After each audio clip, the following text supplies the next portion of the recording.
Hey, it's Anne-Marie with Speak Confident English. In this week's Confident English lesson, I want to share with you 4 different kinds of questions that we have in English and the intonation that you should be using for clear pronunciation and to sound natural in English conversation. Did you know that different questions require different intonation?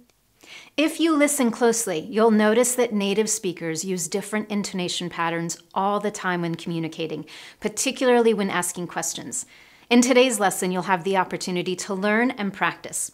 Plus, at the end of the lesson, I'm going to share with you one thing you should definitely not do with your intonation if you want to sound confident in English.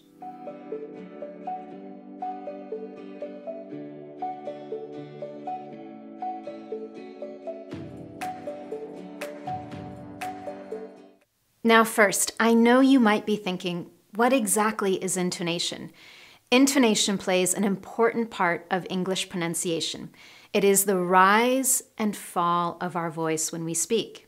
Understanding and knowing how to use intonation correctly can immediately improve your English pronunciation. So let's take a look at the 4 different types of questions we have in English. We have yes-no questions, question-word questions, choice questions, and we can actually turn statements into questions as well. And intonation plays an important role for all of those. And don't forget, at the end, I've got one important thing that you absolutely need to know about using intonation and sounding confident in English. The first type is yes-no questions, and these will get you a yes or no for an answer. Most of the time, these questions start with a word like is, are, do, did, can, would, should, and could. I want you to listen closely to an example I'm going to share with you. I want you to listen to my voice and see if you can identify whether I use rising intonation or falling. Are you going to be home tonight? Are you going to be home tonight? What did you notice about that question? Hopefully you heard that I definitely used rising intonation at the end of that question. This rising intonation with yes-no questions indicates that we're looking for a short answer. We don't want a lot of details, we just want something quick. So let's practice with a few examples. I want you to listen and then I'll pause so that you can repeat after me and really focus on using that rising intonation at the end of these questions. Is your mom feeling better? Is your mom feeling better? Can you make it to my birthday dinner? Can you make it to my birthday dinner? Do you want to see a movie tonight? Do you want to see a movie tonight? Did you get a haircut? Did you get a haircut? At the end of all of those examples, I hope you noticed that my voice went up at the end of the question, and I hope that you practice doing the same. Now, one important thing about yes-no questions. These are great when you need quick answers or to confirm information, but they're not the best for conversation. The next group of questions is much better if you're trying to make small talk or get to know someone.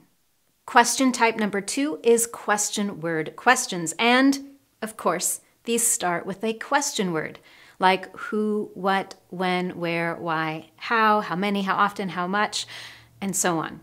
These questions are fantastic for starting conversations and continuing them because they require longer answers. It makes it easier to keep the conversation going and learn something interesting along the way. So let's try listening to another example, and I want you to see if you can identify whether my voice goes up or down. Who's coming to your birthday dinner? Who's coming to your birthday dinner? When our voice goes down, it indicates that we're finished speaking and we're waiting for a longer answer to our question.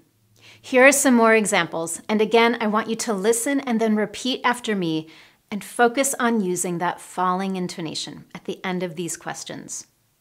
What did you think of the movie? What did you think of the movie? Why are you so busy lately? Why are you so busy lately? Where should we go for dinner? Where should we go for dinner? And finally, when are you going to watch the final episode? When are you going to watch the final episode? Excellent. Now you've got questions with rising intonation and falling intonation. Before we go on to group number 3, one quick note. If you want more lessons on how to effectively ask questions in English, to start conversations, make small talk, and do networking, I've got several lessons for you, and I'll be sure to include links to all of them below the video. Now, group number 3 is choice questions. Life is full of choices. In fact, just this morning I was at a coffee shop and I had choices between a latte, an iced coffee, mocha, a cappuccino, a matcha latte, and so much more. So when we are communicating in English, how can we use our voice to let someone know that we're asking them to make a choice? Let's try an example, and again, listen to how I use my voice. Do you want pizza or pasta? Do you want pizza or pasta? What did you notice in that question? I definitely used a combination of rising intonation and falling intonation. And doing so makes it immediately clear that I'm offering a choice. With option number 1, my voice goes up, and in the last option, my voice goes down. Pizza or pasta? Here's another example where I have more than 2 options. And again, I'm using that combination of my voice going up and down. Do you want pizza, pasta, or steak? Using that combination lets the listener know that we're offering different choices, and when our voice goes down, it lets them know that the list is finished. So let's try it with a couple of practice opportunities. Remember to focus on your voice going up, up, up, and down. Can you help me now or later? Can you help me now or later? Is it best for you to meet on Friday, Saturday, or Sunday? Is it best for you to meet on Friday, Saturday, or Sunday? Would you like vanilla, strawberry, caramel, or chocolate ice cream? Would you like vanilla, caramel, strawberry, or chocolate ice cream? Excellent. Now we have just one more group to go, and this one is really fun because using intonation lets us turn anything into a question. By using our intonation, we're also able to turn statements into questions without changing the grammar structure or using a typical question format. We often use this type of question when we're surprised or shocked by something, when we want to make sure that we understood something correctly or clarify it, and when we simply want to add variety to our grammar use. I'm going to share a couple of examples with you, and you'll notice there are no question words, and the grammar is not what we usually use for asking questions. Instead, I'm only using my voice to change it from a statement to a question. She's gonna call you later today? She's gonna call you later today? As you can see, that looks exactly like a sentence. But what did you notice about my intonation? Hopefully you noticed that it went up at the end, and that rising intonation allowed me to change that statement into a question to confirm or clarify information. Here's another example. You cleaned the whole house? You cleaned the whole house? Again, this looks just like a statement, but I use that rising intonation to change it into a question. And why do you think I did that? I definitely wanted to show some surprise or shock about somebody cleaning the whole house so I didn't have to do it. Here's another great example of expressing surprise or shock. This is the movie of the year. This is the movie of the year. Again, I'm using that rising intonation to change that statement into a question and express a little bit of surprise. Now that you have the correct intonation for 4 different kinds of questions in English, let's talk about one thing you should definitely not do with your intonation if you want to sound confident in English.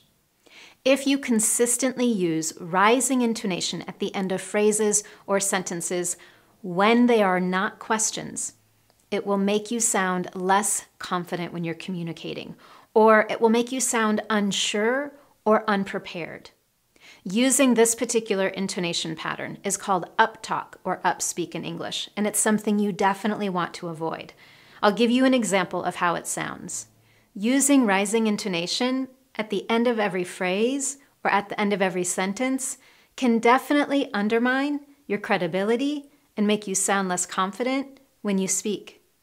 Did you notice that I had several examples of rising intonation in that sentence? In English, doing so can definitely undermine or remove some of your credibility. It can make you sound unsure about what you're saying. So to avoid that, you can simply focus on using falling intonation at the end of sentences. A great way to practice doing that is to simply mirror or shadow what you hear me saying. Listen to a phrase or a sentence and try to repeat it exactly the way you hear it. Now I've got a challenge question for you. I want you to practice what you've learned today. Imagine that a neighbor has just told you something that really surprises you, and you want to respond with a question that indicates your surprise. How could you do that? I want you to tell me exactly what you would say and what kind of intonation you would use, and you can do that just below this video. If you love this topic, I have several more videos on intonation, stress, and pronunciation so that you can communicate clearly in English. You can get all of those in my playlist, and be sure to subscribe to this channel so you never miss a future confident English lesson.